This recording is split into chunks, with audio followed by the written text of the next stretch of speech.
But first, with yesterday's rate hike and inflation still a concern, there's no doubt that cost of living is front of mind in Canberra. And while I'm all for ways to help families and those on fixed incomes to keep the financial head above water, it's how government does it that matters. A good example here is childcare.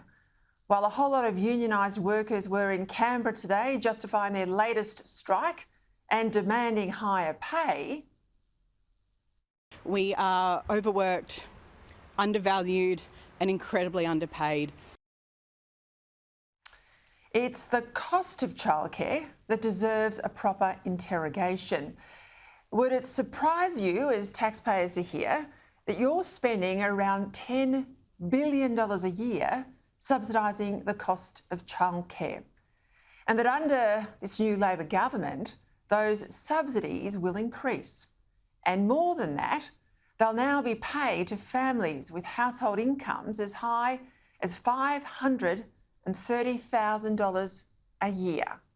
That's right, under Anthony Albanese, earn $500,000 and your family qualifies for taxpayer-funded childcare.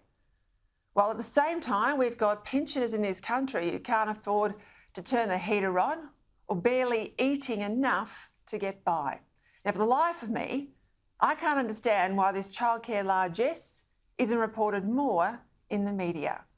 From long experience in government, believe me, it's easy to spend money, but it's very hard to make a difference. Every time the government spruiks childcare, this point's got to be made by the opposition. Because with the budget under pressure, as the Treasurer keeps saying, every dollar government spends and how they spend it is a choice. Spending money here and not there is a choice.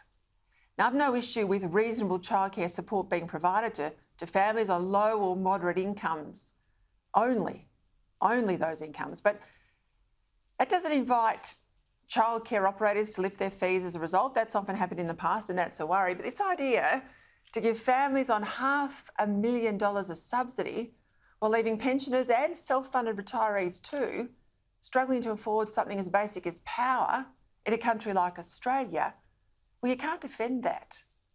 Now, for an opposition that's trying to find its way after the Morrison years, this is an issue to me as a no-brainer.